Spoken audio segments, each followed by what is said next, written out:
Përshëndetje të dashur miq, ja ku takuam përsëri në kanalin tim në Kuzhinë me zonjën Valbuna. Sot për ju do të përgatis një recetë të shpejtë, shumë të thjeshtë dhe të shëndetshme. Dhe është një recetë që gatuhet shumë në stilin e dimrit. Receta është kaçamak ose kaçemak, si doni quini, është e njëjta recetë, por ka dy emra sipas zonave dhe krahinave të vendit tonë. Përbërësit që duhen për këtë recetë janë 1 litër ujë dhe 350 gram miell misri, 100 gram gjalp fshati dhe 1 lugë krip jo shumë e mbushur. Vazhdojmë nga puna. Kemi vendosur tenxherën në zjarr, hedhim sasinë e ujit.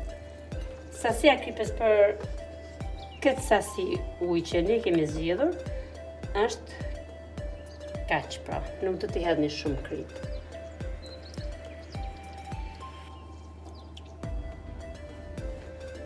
Dhe do ta lëni derisa uji të marrë val, pra të valojë. Ja, pra, uji tani po valon, siç po shikoni, dhe avash me ndihmën e dorës, mund ta hedhni edhe me lugë, por me dorë është më praktike sepse mielli do të hidhet në sipërfaqen e tenxherës në gjitha pjesët njësoj. Prandaj e hedh me dorë sepse e hedh më mirë.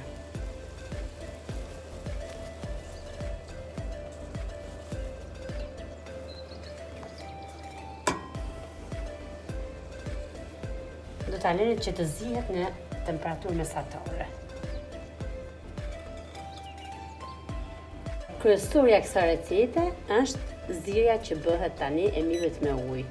Pra do të bëhet të zirja avash dhe nuk do ta përzim fare, pra. Do ta lëm kështu që të valojnë vete. Dikush e bën ndryshe, por gjithmonë receta tradicionale ka qenë kjo, që kaçemaki të zihet me këtë rrezi, pra. Me ndihmën e një bishti druri, ose të atllaj që bëjmë byrek, ose bisht lugë druri, do ta bëjmë nga një vrim në mënyrë që uji të dalin deri në sipërfaqe, pra vala, që të zihet mirë në gjithë sipërfaqen dhe nuk do ta përzim fare, pra siç më shikoni mua. Do ta fusni bishtin e drurit dhe do ta rrotulloni deri në fundin e tenxherës. Dhe do ta lëni që të zihet avash. Tani do ta përzim me lugë, pra. Në momentin që shikoni se është trosh në gjitha anët dhe nuk ka ujë më, do ta përzini me lugë. Në mënyrë që gjithë sasia e miellit, pra, edhe i sipërfaqes, të zihet njësoj si mielli tjetër. Pra, kur e lëm të zihet avash, nuk e përzim dhe zihet në valin e vet, nuk i ngelet asnjë dronc, pra shikoni sa mirë është zier. Dhe e përzim me lugë edhe për disa minuta,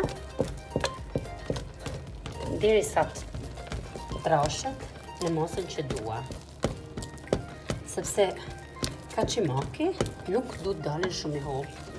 Siç e shikoni, e kemi zier për mrekulli, pra me një temperaturë mesatare për një çerek ore.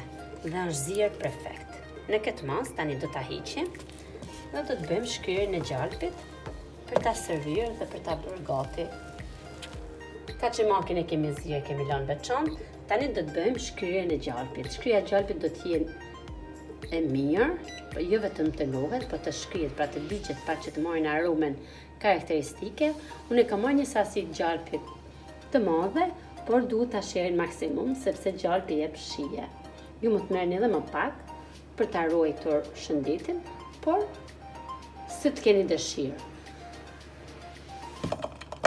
E vendosim për shkryerje tek tigoni. Pra, e shkrim gjalpin, aroma është shumë e mirë, pra. Gjalpi jep shije kësaj recete. Tani kemi gati për servir. Pra kemi bërë edhe kaçemakin edhe gjalpin gati.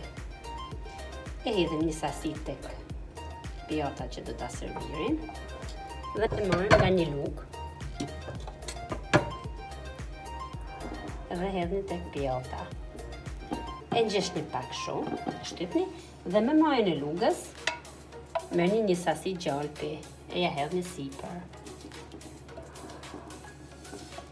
Dhe kështu veproni për gjithë sasinë e kaçemakit, pra. Kjo është servirja. Do ta lëmë një lugën me gjak në mënyrë që mos ju ngjitet kaçimaki dhe kështu duke ngjeshur, duke ja hedhur një sasi gjalpi vazhdimisht çdo lugë.